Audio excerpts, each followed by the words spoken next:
Bismillahirrahmanirrahim. Assalamu alaikum students. My name is Abdurrahman and I'm teaching you biology.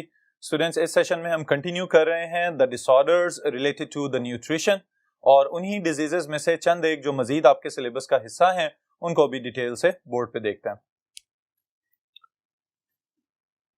Previously कुछ disorders हम study करके आ चुके हैं, alright, जिसमें स्टूडेंट्स हमने पढ़ा डिस्पेप्सिया. डिस्पेप्सिया यानी कि खाने का सही हजम ना होना, जिसे उर्फे आम में हम बदहजमी कह देते हैं. इसके लिए हमने ये देखा कि हो सकता है स्टमक के अंदर एसिडिटी बहुत ज्यादा हो, खाना बहुत ज्यादा सख्त हो या उसकी क्वांटिटी इतनी ज्यादा खा चुके हो कि सही तौर पे हजम ना हो रहा हो. फिर इसके साथ ही साथ ड्यूडेनम के अंदर जाके भी गड़बड़ हो सकती है और फिर पेट के अंदर बहुत ज्यादा डिफरेंट किस्म की डिस्कम्फर्ट वाली फीलिंग आ सकती है. ऑलराइट, डिस्पेप्सिया के बाद स्टूडेंट्स हमने कंटिन्यू किया था विद द फूड पॉइजनिंग.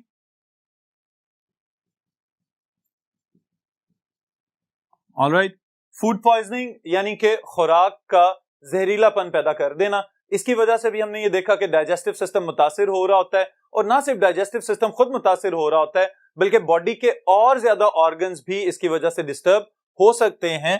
और बुनियादी वजह कौन है इसकी? देयर वर सम बैक्टीरिया जिसमें one is salmonella, alright, and campylobacter, और फिर उसके बाद था क्लोस्ट्रीडियम बोट्युलिनम. ऑलराइट, इनके साथ हम SP लिख रहे हैं क्योंकि इनकी डिफरेंट स्पीशीज हो सकती हैं. अब इसकी वजह से स्टूडेंट्स जो अल्टीमेट नुकसान हमने ये देखा था कि कार्डियक अरेस्ट वगैरह यानी कि कार्डियक पैरालिसिस या रेस्पिरेटरी पैरालिसिस वगैरह भी फूड पॉइजनिंग की वजह से हो सकता है. और वजह इसकी क्या है? ये बैक्टीरिया और आते कहां से हैं? खुली हुई जगहों से खाना खाने से या खाने के दौरान सफाई सुथराई का ख्याल ना रखने की वजह से. ऑलराइट, फिर उसके बाद स्टूडेंट्स हमने एक चीज स्टडी की थी, देयर वाज ओबेसिटी यानी कि मोटापा. और ओबेसिटी की बुनियादी वजह क्या है? Over eating. और ओवर ईटिंग के साथ ही साथ हमने ये देखा था कि कुछ लोग जितना मर्जी खा जाएं वो कभी भी मोटे नहीं होते. उसकी वजह उनके हार्मोन्स और उनका हेरिडेटरी मेकअप होता है कि इसका असर ही नहीं होने देते कि वो जितना मर्जी खा रहे हैं, उनका मेटाबॉलिज्म साथ साथ उनका साथ दे रहा होता है. ओके, फिर उसके बाद स्टूडेंट्स अभी जो हम कंटिन्यू करेंगे, this is with the disease that is known as anorexia nervosa. Alright, अब इसमें स्टूडेंट्स याद रखिएगा कि टर्म जब हम ऐड कर रहे हैं नर्वोसा तो इसका मतलब यह है कि ये कोई ना कोई नफ्सियाती मर्ज है. ऑलराइट, इसका मतलब यह हुआ कि यहां पे डायरेक्टली फिजियोलॉजी या एनाटॉमी का नुकसान तो अलहदा बात है, लेकिन बुनियादी वजह कौन है? The problem lies with in the brain of these patients. Okay, और वो क्या प्रॉब्लम होती है उसके लिए मैं यहां पे मेंशन कर देता हूं, illness related to fear of getting overweight. Alright, ये ऐसी बीमारी है कि जिसमें बच्चों को, खास तौर पे गर्ल्स की हम यहां पे बात करते हैं, कि 12 से लेके 21 साल तक जैसे ही बुलूगत का आगाज हो रहा होता है तो उसके दौरान बहुत सारी तब्दीलियां आ रही होती हैं बॉडीज के अंदर, और इन तब्दीलियों को कोप ओवर करना या इनको अपना लेना ये हर किसी के बस की बात नहीं होती. ऑलराइट, खास तौर पे इस तरह के बच्चे कि जो जैसे ही बुलूगत की जानिब जाना शुरू होते हैं तो वो ये समझना शुरू हो जाते हैं कि बॉडी जो है वो ओवरवेट होना शुरू हो गई है. बहुत ज्यादा फिजियोलॉजिकल तब्दीलियां आ रही होती हैं, हार्मोन्स वगैरह की जो कंसंट्रेशंस हैं उनमें कईयों में इजाफा हो रहा होता है, और उसके साथ ही साथ बॉडी के अपीरेंट फीचर्स, वो खसूसियात जो कि सेकेंडरी मेल या फीमेल कैरेक्टरिस्टिक्स कहलाते हैं, यानी कि वो खसूसियात जो आपको बलूगत के आसार के तौर पे नमूदार हो रहे हैं, उनको भी ये समझा जाता है कि शायद ये बॉडी के अंदर वजन बढ़ाने के बायस बन रहे हैं. ऑलराइट, तो इस वजह से ये वाले बच्चे, खास तौर पे गर्ल्स की, अगेन मैं यहां पे बात कर रहा हूं, कि कुछ ज्यादा ओवर कॉन्शियस हो जाते हैं और इसका नुकसान ये होता है कि वो खाना पीना बिल्कुल ही छोड़ देते हैं. और इसी वजह से यहां पे ये बात मैंने लिखी है कि fear of getting overweight. Okay, कि इस बात का खौफ बैठ जाता है कि कहीं थोड़ा सा भी खाना खा लिया तो ऐसा ना हो कि कहीं बॉडी का वजन जो है वो जरूरत से ज्यादा बढ़ना शुरू हो जाए. ऑलराइट, बिल्कुल इसी तरह कि जैसे आप इस इमेज में अगर देखें तो यहाँ पे आपको ये नजर आ रहा है कि ये गर्ल मिरर के सामने खड़ी हुई है. Alright, although she is very smart देखने के लिहाज से, लेकिन अपने आप को मिरर के अंदर क्या इमेजिन कर रही है कि शी इज गेटिंग फैट और ओवरवेट। ऑलराइट, बस यही एक प्रॉब्लम है इस बीमारी के साथ कि अगर इसको कोप ओवर कर लिया जाए, इसको हल करना इतना ज्यादा आसान नहीं है कि जितना नजर आ रहा है, क्योंकि बाज़ औक़ात ऐसा होता है कि ये वाली कंडीशन प्रोलॉन्ग होना शुरू हो जाती है और ये वाले बच्चे इतने ज्यादा डिप्रेशन में चले जाते हैं कि बिल्कुल ही खाना पीना छोड़ दें, हालांकि वो असल में अंडरवेट जा चुके हैं, बॉडी का जितना वजन होना चाहिए उससे भी बहुत ज्यादा कम हो चुका हुआ है वजन, लेकिन अपने आप को फिर भी ओवर एस्टिमेट कर रहे होते हैं कि शायद अभी भी हमारा वजन ज्यादा है।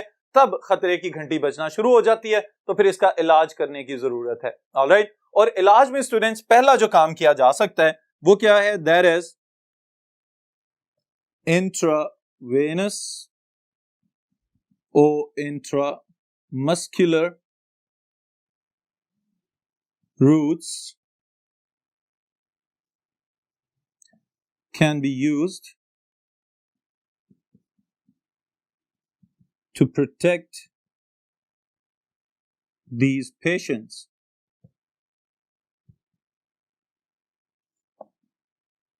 from undernutrition.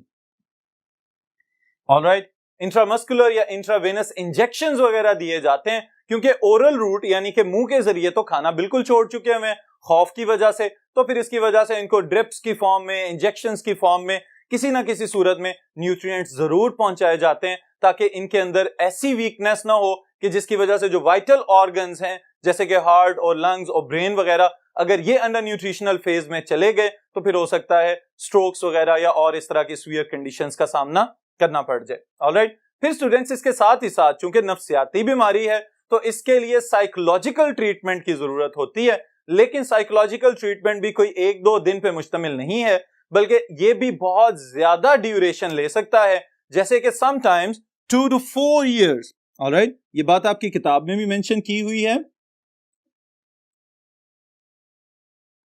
2 से लेके 4 साल तक का दौरानिया ये नफ्सियाती इलाज पे या इससे भी ज्यादा वक्त बाज़ लग सकता है, ताकि इस तरह के पेशेंट्स को कन्विंस किया जाए कि वो खाना खाना शुरू कर दें और अपनी उस अंडरवेट कंडीशन से बाहर निकल आए। Alright students, this is known as anorexia nervosa. फिर इसी की एक दूसरी फॉर्म हम देखते हैं, लेकिन थोड़ी सी इससे ऑपोजिट है, that is known as bulimia nervosa.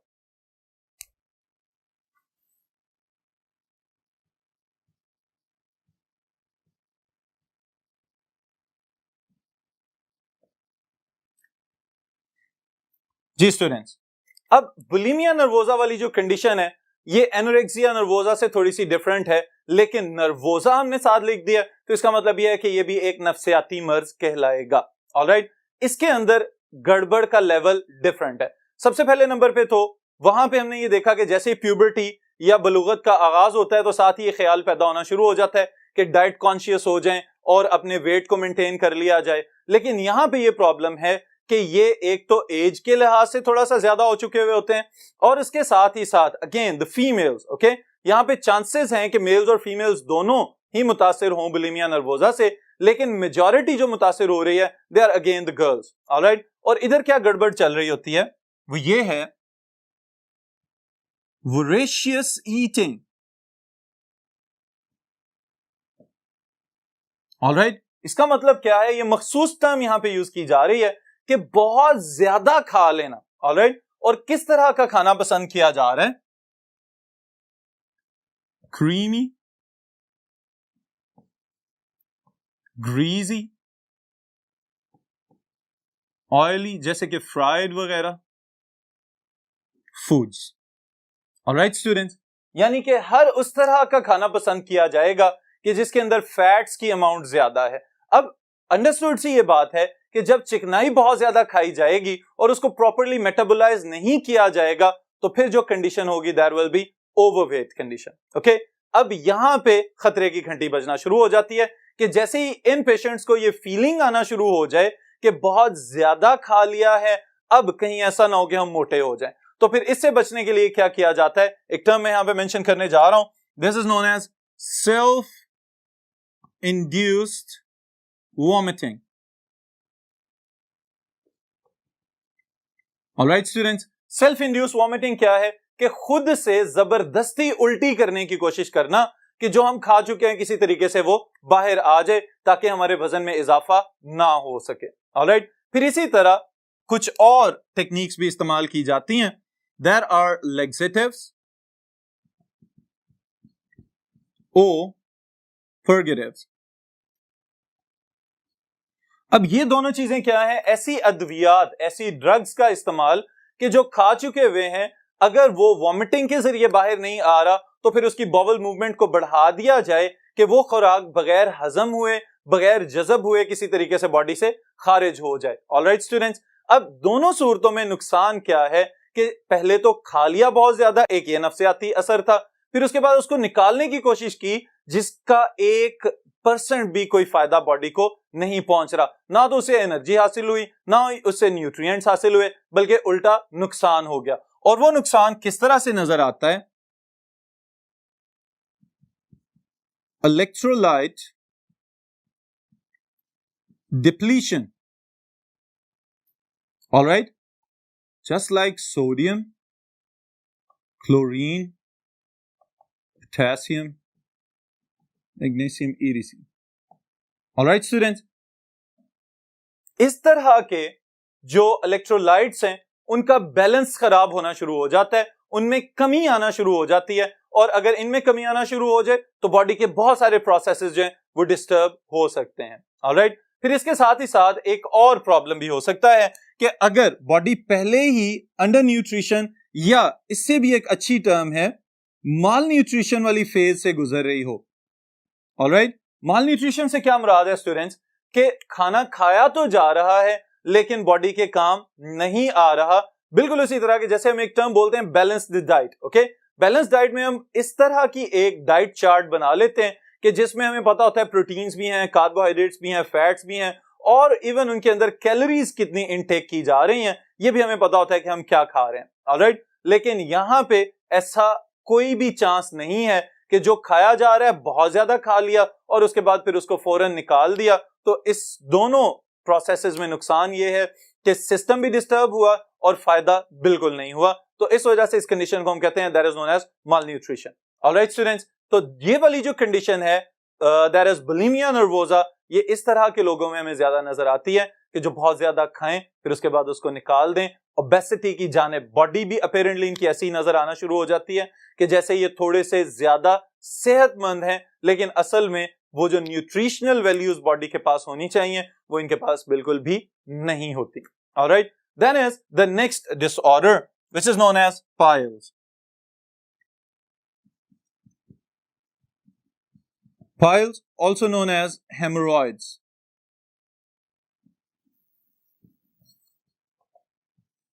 Alright students, इसको उर्दू में हम बवासीर का नाम भी देते हैं।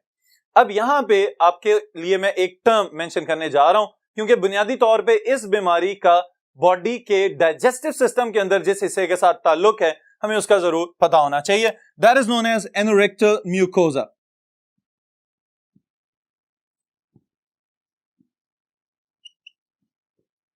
ऑलराइट, पहले तो ये समझ लें कि ये एनोरेक्टल वाली कंडीशन कौन सी है। ओके, इस इमेज के अंदर अगर आप देखें तो आपको पता चल रहा है कि this is the last part of the digestive system. Rectum वो हिस्सा था जहां पे फीसिस को या स्टूल को स्टोर किया गया टेम्परेरीली कि अभी थोड़ी देर के बाद इसको खारिज कर दिया जाएगा। फिर उसके बाद एनस जो है वो एब ओरल ओपनिंग है जहां से इस सारे फुजले को बॉडी से खारिज करना है। यहां पे गड़बड़ हो जाती है और उस गड़बड़ को हम करेक्टराइज कर सकते हैं दो तीन चीजों के साथ। सबसे पहले नंबर पे dilated, all right, then tortuous veins, all right, कहां पे? एनोरेक्टल म्यूकोजा के अंदर।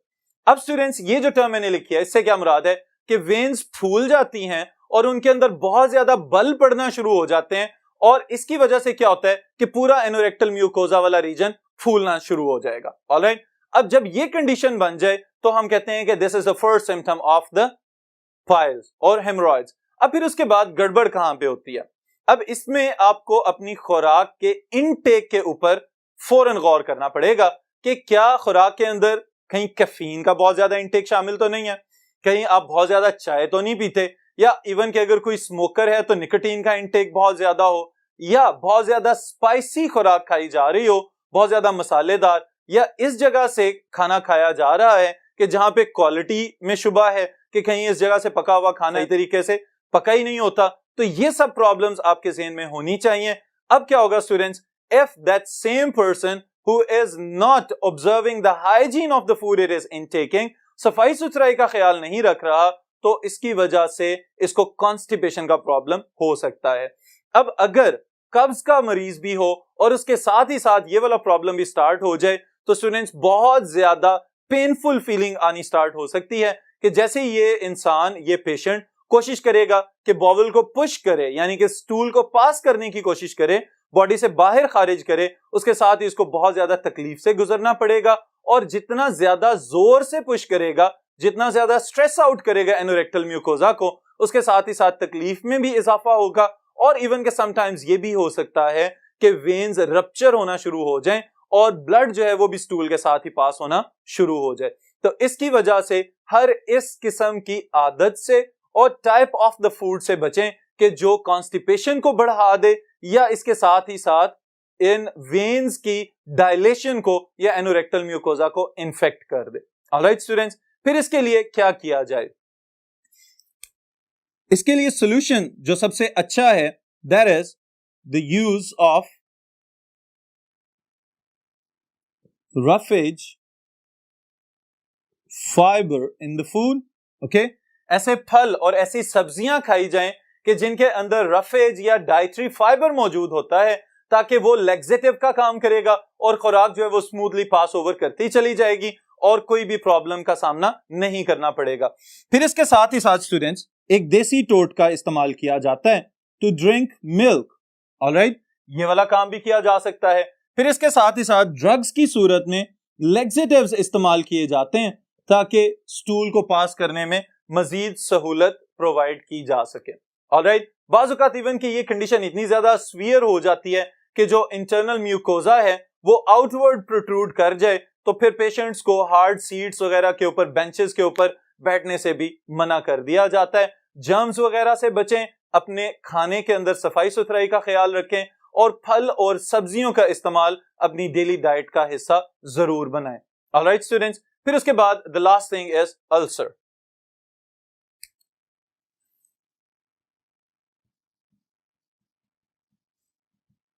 जी स्टूडेंट्स, अब ये टर्म सुनी तो होगी आपने बहुत ज्यादा कि अल्सर हो गया, मैदे में अल्सर हो गया, इंटेस्टाइन में अल्सर हो गया। इसका मतलब भी आपको पता होना चाहिए। ऑलराइट, अब इसके लिए स्टूडेंट्स हम ये कह सकते हैं कि दिस इज बेसिकली अ सोर। ओके, एक जख्म की सी कैफियत पैदा हो जाए अगर स्टमक के अंदर या डाइजेस्टिव सिस्टम के ड्यूडेनम वाले पार्ट में, तो फिर हम कहते हैं this is known as ulcer. Alright, फिर हम इसको अल्सर का नाम देना शुरू कर देंगे। अब इसके लिए पहले नंबर पे तो मैं दो टाइप्स आपको बताता चलूं। एक टर्म हम यूज करते हैं that is known as gastric ulcer. Alright, अब ये जो गैस्ट्रिक अल्सर है स्टूडेंट्स, याद रखिएगा, ये ड्यूडेनम वाले पार्ट में अगर हो रहा है तो फिर हम इसको कहते हैं this is gastric ulcer. Okay, एक टर्म हम इस्तेमाल करते हैं that is peptic ulcer. Okay, और इससे हमें ये याद रखना है कि स्टमक के अगर पार्ट के अंदर ये वाला प्रॉब्लम हो जाए तो फिर हम इसको कहेंगे कि ये मैदे का अल्सर पेप्टिक अल्सर कहलाएगा। ओके, अब फिर इसके बाद स्टूडेंट्स मैं ये चाहता हूं कि आप पहले जरा स्टमक के स्ट्रक्चर को रिवाइज कर लें। ओके, ये जो स्टमक का इमेज आपको यहां पे नजर आ रहा है, इसके अंदर आप देखें सबसे पहला पार्ट जहां से फूड एसोफेगस से पास होके स्टमक के अंदर आता है, this is known as cardiac sphincter. फिर कार्डियक स्फिंक्टर के बाद जो फूला हुआ या उभरा हुआ स्ट्रक्चर है उसको हमने फंडिक रीजन या फंडस कहा था। फिर उसके बाद मेन बॉडी आ जाती है स्टमक की, and the last part is known as antrum और pyloric region of the stomach. Okay, अब देखें यहां पे एक नई चीज का इजाफा करने जा रहा हूं मैं, और वो क्या है स्टूडेंट्स, खास किस्म के bacteria that are known as Helicobacter pylori.